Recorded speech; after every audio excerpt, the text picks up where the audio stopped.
नमस्कार दोस्तों, राधा अष्टमी के अवसर पर आज हम कस्या ढाला पे स्थित श्याम मंदिर पर हैं और यहाँ हम सर से बात करेंगे कि कब से इस मंदिर में राधा अष्टमी का आयोजन किया जा रहा है। इससे पहले ही हमने देखा था श्री कृष्ण जन्माष्टमी का यहाँ पे भव्य आयोजन किया गया था। अब राधा अष्टमी के अवसर पर यहाँ पर कीर्तन अर्चना सारा कुछ हो रहा है। तो सबसे पहले सर अपना नाम बता दीजिए और आप क्या क्या यहाँ जी, अमर अग्रवाल मेरा नाम है। हम दादी परिवार के अध्यक्ष हैं और श्याम मंदिर के अध्यक्ष हैं आपके राम गोपाल शर्मा जी हैं और ये पप्पू भैया श्याम मंदिर से हैं। अब सर हम आपसे ये जानना चाहते हैं कि राधा अष्टमी का आज अवसर है और ये जो कीर्तन अर्चना यहाँ पर हो रही है, कितने सालों से इसका आयोजन किया 2015 से हो रहा है, लगातार हो रहा है, हर साल होता है। ये राधा रानी की प्रेरणा से ही हो रहा है जी। और यहाँ पर हर साल, इस साल जितने भक्त आए हुए हैं, क्या हर साल आते हैं? हर साल आते हैं। 2 साल जो कोविड का इसमें भी आए थे, इतने ही आए थे जी, इतने ही आए थे। चलिए, ये तो बहुत अच्छा है। हम देख पा रहे हैं कि राधा रानी के लिए भक्तों के अंदर जितना प्रेम है, जितना सम्मान है, वो कोविड के टाइम पर भी लोगों के अंदर से नहीं गया था। नियम का पालन करते हुए जी, ऑफ कोर्स कोविड नियम का पूरा पालन करते हुए यहाँ लोग आते रहे हैं, दर्शन करते रहे हैं। और आज जो आप भव्य आयोजन देख रहे हैं, इसके बारे में हमें बताइए कि किस तरीके से इसका पूरा आयोजन किया जाता है, उसके बारे में थोड़ा। राधा रानी का जन्म मनाया जाता है। पहले पूजन अर्चन होता है, फिर जन्म होता है, फिर भजन कीर्तन होता है, बधाई होती है, मक्खन का प्रसाद बढ़ता है, चनामृत है, पंजीरी का मेन प्रसाद होता है जी। अभी हम यहाँ पर कीर्तन देख पा रहे हैं, इसके बाद क्या क्या चीज़ें? अब ये समापन हो रहा है, अब आप थोड़ा लेट आए, अब आरती होगी इसके बाद से जी। और उसके बाद बैठ के लोग सभी लोग अपना नाश्ता पानी प्रसाद करेंगे, उसके बाद फिर अपना हाथ जोड़ के। और सर हम सबके हाथों में यहाँ पर ये एक पर्ची है, ये देख रहे हैं, इसके बारे में बताइए ये क्या चीज़ है और उसमें क्या क्या चीज़ें बताइए। इसमें राधा जी का चालीसा है, आरती है। राधा चालीसा का 5 पाठ होता है और आखिरी में जो है आरती होती है। पाठ हो चुका है, अब आरती अब होने की तैयारी है। और राधा रानी के जन्म का जो पूरा फंक्शन किया जाता है, वो सारा कुछ रात में ऑलरेडी हो चुका है? नहीं, राधा रानी का जन्म जो है दिन का है, 12 बजे का। इसलिए कार्यक्रम दिन में ही होता है। और कन्हैया का जन्म रात का है, इसलिए रात में होता है। तो ये कृष्ण पक्ष और शुक्ल पक्ष वाला जो 15 दिन का डिफरेंस होता है। नमस्कार दोस्तों, देखिए इस वक्त हम कस्या ढाला स्थित श्याम मंदिर पर हैं और आज है राधा अष्टमी का शुभ अवसर और आज हम पंडित जी से यहाँ पर जानने की कोशिश करेंगे राधा रानी की जो महिमा गाई जाती है और जो भगवान श्री कृष्ण और राधा रानी के बारे में कहा जाता है, उन्हें पूजा जाता है, उसके बारे में सारी जानकारी हम यहाँ पर लेंगे पंडित जी से। सबसे पहले तो आइए आशीर्वाद प्राप्त करते हैं, उसके बाद पंडित जी से हम वार्तालाप भी अपनी करेंगे। सबसे पहले तो पंडित जी तो पंडित जी सबसे पहले राधे राधे आपको और राधा अष्टमी की बहुत बहुत शुभकामनाएं। आपको भी। अब हमें ये बताइए पंडित जी कि राधा रानी की आज हम पूजा कर रहे हैं, आज उनका जन्मोत्सव मना रहे हैं, तो सबसे पहले शुरुआत हम राधा रानी के जन्म से ही कर लेते हैं। उनके जन्म के बारे में हमें कुछ बताइए, कहानी बताइए उनकी। राधा जी का जन्म नहीं हुआ था बेटा, राधा जी प्रकट हुई थी, इनका जो है प्रकट हुई थी। भगवान कृष्ण का जन्म हुआ था और राधा जी प्रकट हुई थी। हाँ, और उनके माता पिता और गांव वही वृषभान के दुलारी हैं, उन्हीं को माता पिता उनको मिले थे, तो वही उत्सव मनाया जाता है। लेकिन ये प्रकट हुई, भगवान जन्म जो है भगवान कृष्ण का ही स्वरूप है वो। केवल नाम एक है, मतलब रूप एक है, मतलब 2 हैं लेकिन नाम एक है। हाँ, एक राधा रानी के बारे में कई जगह मैंने पढ़ा है कि कहीं कहीं पर ये कहा जाता है कि वो दोनों अलग हैं, कहीं कहीं पे कहा जाता है कि वो श्री कृष्ण की ही आत्मा का पार्ट है। वो शक्ति हैं और वो देवता हैं, दोनों एक ही हैं। अब मानने के लिए जैसे भगवान तो ईश्वर एक है, उनको किस रूप में आप मानते हैं? कोई हनुमान के रूप में मानता है, कोई गणेश जी के रूप में मानता है, कोई भगवान शंकर के रूप में मानता है, लेकिन ईश्वर तो एक ही है, उनका रूप अनेक है। और भगवान श्री कृष्ण के बारे में जैसे हम कहते हैं ना कि राधा रानी का नाम पहले आता है, भगवान श्री कृष्ण का नाम बाद में आता है, इसके बारे में तो शक्ति पहले है, उसके बाद ही जो है देवता हैं। ये हमेशा से ही राधे रानी जो है सर्वस्व हैं। हाँ, राधा रानी की वजह से ही भगवान को अवतार लेना पड़ा। अच्छा। हाँ, भगवान कृष्ण को राधा रानी के लिए ही अवतार लेना और पड़ा। कई जगह पे हमने ये भी कहानियाँ पढ़ी कि गोलोक में उन दोनों का निवास स्थान है, उसके बारे में कुछ बताएंगे? भाई गोलोक में हर जगह तो प्रकट हैं, वो भगवान तो हर जगह हैं। मतलब ये है कि गोलोक का विशेष उनका महत्व दिया गया है। और हम लोग जैसे यहाँ पर राधा रानी की पूजा कर रहे हैं अभी और उनका जन्मोत्सव मना रहे हैं, जैसा कि आपने कहा वो अवतरित भी हुई थी।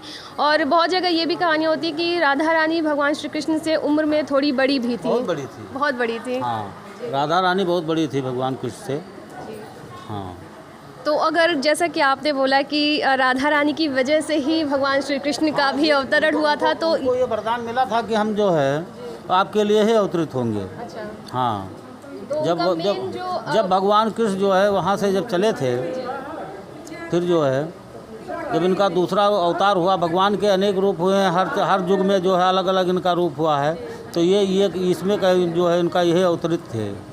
और हम जब मथुरा वृंदावन की तरफ अगर बढ़ते हैं, वहाँ पर बहुत सारे मंदिर है भगवान श्री कृष्ण और राधा रानी के लिए भी स्पेशली।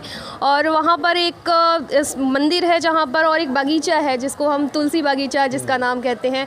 उसमें कहा जाता है कि वहाँ पर गोपियों की रास लीला होती है। हाँ, रात में वहाँ पर रास लीला होता है। उस वहाँ पे कोई नहीं रहता है। रात्रि में वहाँ न पुजारी रहेगा न भक्त रहेंगे।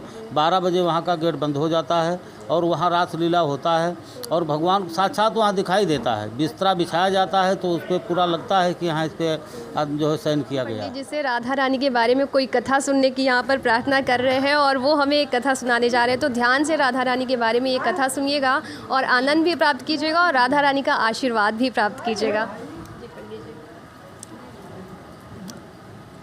अक्रूर महाराज जी जब मथुरा से भगवान कृष्ण को लेने जब आए और ये जब राधा जी को मालूम हुआ तो राधा जी विरह से एकदम व्याकुल हो गई और फिर सब लोगों से तो मिली, भगवान से बड़ी विरह रूप में मिली।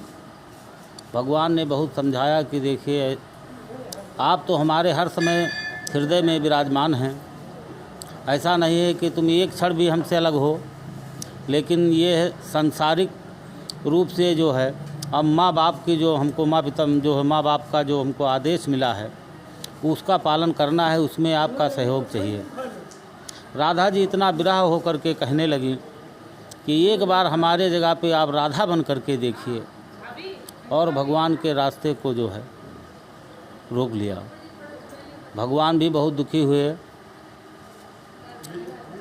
और फिर राधा जी को समझा करके भगवान जो है मथुरा के लिए प्रस्थान हुए अक्रूर जी के साथ में। उसी समय जो है राधा जी ने जो है बहुत दुखी मन से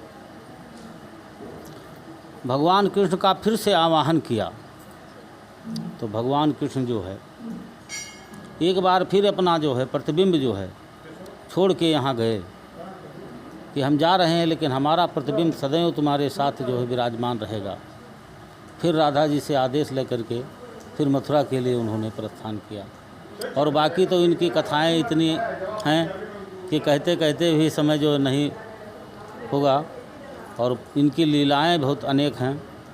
लेकिन राधा जी से भक्त जो है भगवान का न कोई हुआ है और न कोई हो पाएगा। अगर राधा रानी के बारे में हम बोले तो आत्मा से परमात्मा का मिलन जो होता है वो भक्ति भाव उस श्रेणी की रही है। राधा जी भगवान कृष्ण की एक आत्मा है। जैसे शरीर की एक आत्मा जैसे होती है उसी प्रकार राधा जी है। बिना राधा के अलग उनसे कोई कर ही नहीं सकता है। तो ये हमने कथा सुनी राधा रानी के बारे में, जब भगवान श्री कृष्ण मथुरा के लिए जा रहे थे उस समय किस तरीके से भगवान श्री कृष्ण को भी आज्ञा लेनी पड़ी थी राधा रानी से कि अब वो यहाँ से जा रहे हैं और वो उन्हें आज्ञा दें। और वाकई में अगर हम कहें तो राधा रानी की महिमा जो है वो असीम है। और कभी भी, इसलिए आपने देखा होगा कि जब भी भगवान श्री कृष्ण का नाम लिया जाता है तो उनके पहले राधा रानी का नाम लेना अनिवार्य होता है, क्योंकि अगर आपने उनका नाम नहीं लिया तो आपको भगवान श्री कृष्ण का नाम लेने का भी कोई भी लाभ नहीं होगा। और एक और प्रश्न मैं यहाँ पर ज़रूर पंडित जी से करना चाहूँगी कि पंडित जी, एक जगह मैंने ऐसा पढ़ा था कि जब आप श्री कृष्ण जन्माष्टमी का व्रत करते हैं और अगर आपने राधा अष्टमी पर व्रत नहीं किया तो उसका फल भी नहीं मिलता है, क्या इस तरह की कोई मान्यता है? ऐसा तो कुछ लिखा नहीं है, ये तो अपने ऊपर निर्भर है कि भगवान को जो है किस भाव से आप जो है अर्पण करते हैं। निराहार आहार से भगवान का व्रत होता है, ऐसा नहीं जितना क्षमता हो उतनी अपना करना चाहिए। भगवान को एकाग्रचित मन से जैसे भी आप स्मरण कर सकें वैसे ही प्रभु खुश हैं। बस एक भाव आपका होना चाहिए, भक्ति की भावना होना चाहिए। भगवान के जो है 3 प्रकार के भक्त होते हैं, हार्दिक, वार्तिक और स्वार्थिक। भक्त तीनों हैं भगवान के, ऐसा नहीं है कि तीनों भक्त नहीं हैं। हार्दिक है जो भगवान से कोई शिकवा शिकायत नहीं है। वार्तिक है जो अपना समय पास करने के लिए, टीका लगा के घूमने के लिए कि यार भाई ठीक है ये पूजा करते हैं, उनको बतियाने के लिए चाहिए कि सार्वजनिक स्थल कहीं मिल गया टीका लगाए घूम करके, वो वार्तिक हो। स्वार्थिक है तो घर से चले निकले नहीं हैं, या हर समय उनकी भावना स्वार्थ पर लगी हुई है। भक्त तीनों भगवान के हैं, और जो जिस हिसाब से भगवान को मानता है उसी हिसाब से भगवान उसकी कामना पूरी करते हैं। लेकिन यहाँ हारे का सहारा बाबा श्याम हमारा है, इसके दरबार से कोई निराश नहीं गया है, ये हमारी गारंटी है। हाँ, ये हमारी गारंटी है। तो पंडित जी की यहाँ गारंटी आपने सुन ली है, और पंडित जी ने ये भी बताया है कि किस तरीके के भक्त होते हैं, और आपको किस तरीके का भक्त होना है ये आप डिसाइड कर सकते हैं। लेकिन अपने अंदर अगर आप भक्ति की भावना रख के भगवान के सामने आते हैं तो वहाँ आपकी सारी जो मन्नत है, कामना है, वो ज़रूर भगवान आपकी पूरी करते हैं। तो चलिए अब हम यहाँ से पंडित जी से भी यहाँ विदा लेंगे और भगवान से भी आशीर्वाद लेंगे। और राधे राधे पंडित जी। राधे राधे राधे राधे, खूब कल्याण करें।